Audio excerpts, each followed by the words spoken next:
केल्या होत्या, प्रभाग पद्धतीला विरोध केला होता, पण आता सुप्रीम कोर्टाने असा आदेश दिला आहे की ओबीसी आरक्षणानुसारच प्रभाग जे होते आरक्षण होतं त्यानुसारच निवडणुका ज्या आहेत ते होणार आहे. तेव्हा निवडणुकीला गो हेड दिला आहे सुप्रीम कोर्टानं.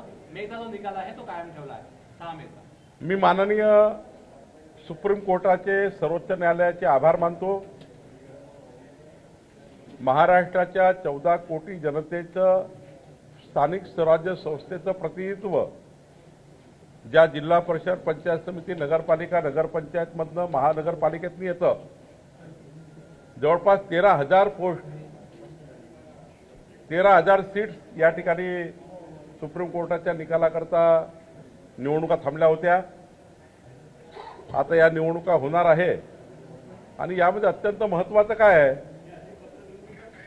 18 पगड जाती 12 बोलतेदार असलेला ओबीसी समाज, या समाजाला 27% आरक्षण हे जे कायद्याने आहे, हे कायद्याने आरक्षण या निकालाने राहणार आहे.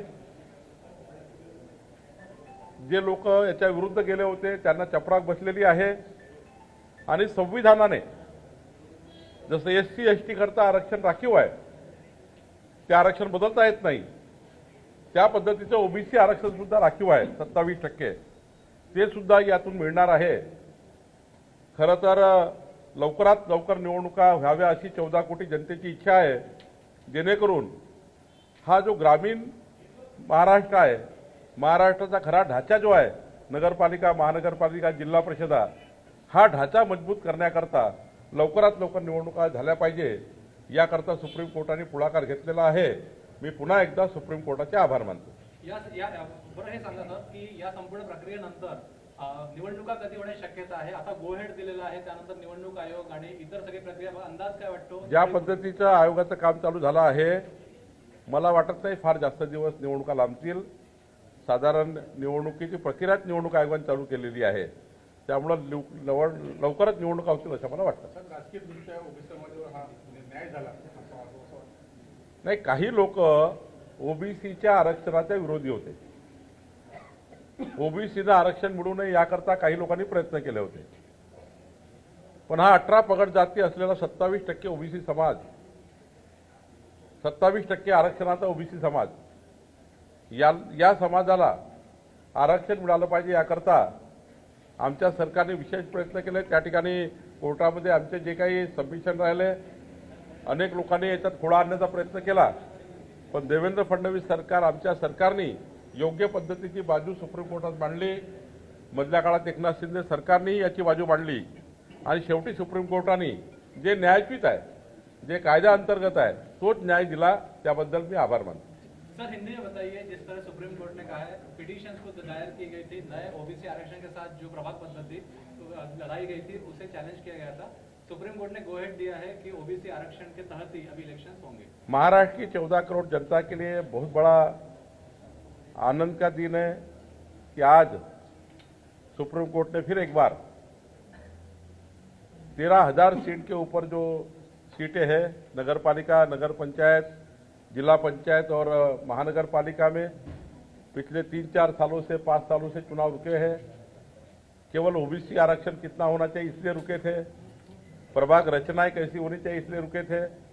बहुत लोगों ने सुप्रीम कोर्ट में केसेस दायर की थी, लेकिन आज महाराष्ट्र के लिए सुखद दिन है कि महाराष्ट्र की अभी 13,000 सीट्स के लिए ये चुनाव होने वाला है. ज़्यादा होगी, 13,000 से ज़्यादा सीटें हैं और इसमें ग्रामीण जो डेवलपमेंट का एक बहुत बड़ा सेंटर होता है, जिला पंचायत, नगर पंचायत, लोकल पंचायत, महानगर पालिका, केंद्र सरकार की सारी और राज्य सरकार की सारी योजनाएं जिला पंचायत, महानगर पालिका से चलती है. ये लोकल बॉडी सब योजना को इम्प्लीमेंट करती है. 3-3 साल चुनाव रुकना, 3-3 साल चुनाव को रोकना, ये ठीक नहीं था, लेकिन सुप्रीम कोर्ट ने आज बहुत बड़ा निर्णय दिया है. मैं सुप्रीम कोर्ट का आभार मानता हूँ. और इसमें महत्वपूर्ण क्या है कि जो ओबीसी समाज है, 18 पगड़ जातियां है, ये ओबीसी समाज को 27% आरक्षण ये सुप्रीम कोर्ट ने कायम रखा है. ये इसके लिए बहुत आनंद का दिन है. सुप्रीम कोर्ट ने न्यायचित जो न्याय चाहिए था वो दिया है. एससी एसटी को जैसा आरक्षण ये संविधान से मिला हुआ है वो तो कायम ही है, लेकिन ओबीसी समाज का 27% आरक्षण सुप्रीम कोर्ट ने कायम रखा है। इसके लिए मैं महाराष्ट्र की जनता की ओर से सुप्रीम कोर्ट का आभार व्यक्त करता हूं। आता निवडणुकीचा मार्ग मोकळा झालेला आहे का ही याचिका निश्चितच मोकळा झाला आहे। निवडणूक आयोगाने तयारी सुरू केली आहे, प्रभाग रचना सुरू झाल्या आहे, ऑब्जेक्शन सजेशन झालेले आहेत, आता लवकरच तयारी झालेली आहे दिसत आहे। माझ्या माहितीनुसार राज्य सरकारही केव्हाही निवडणुका घेतल्या राज्य निवडणूक आयोगाने तर राज्य सरकारही तयार आहे। माननीय मुख्यमंत्र्यांनी जाहीरात केला आहे।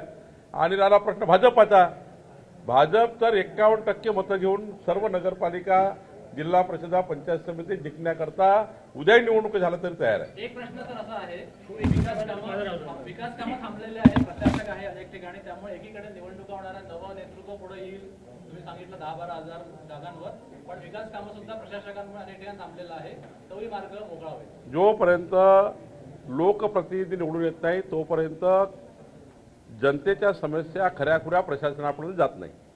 प्रशासन आपल्या हिशोबाने काम करतं, पण जेव्हा लोकप्रतिनिधी असतात त्या संस्थेमध्ये, जिल्हा परिषदमध्ये, पंचायत समितीमध्ये, ग्रामपंचायतमध्ये किंवा महानगरपालिकेत खरी समस्या खालची काय आहे, कुणाचा त्या ठिकाणी वॉर्डमध्ये काय काय समस्या, ह्या सर्व समस्या लोकप्रतिनिधीला समजतात। म्हणून लोकप्रतिनिधी असल्याशिवाय प्रशासन योग्य काम करू शकत नाही। आणि त्यामुळं एक मोठा क्युआस जो निर्माण झाला होता की लोकप्रतिनिधी नव्हते, त्यामुळे आता 13,000च्या वर लोकप्रतिनिधी मिळणार आणि ग्रामीण महाराष्ट्राला, शहरी महाराष्ट्राला विकासाकरता एक त्या ठिकाणी मोठी मदत जनतेला मिळणार आहे।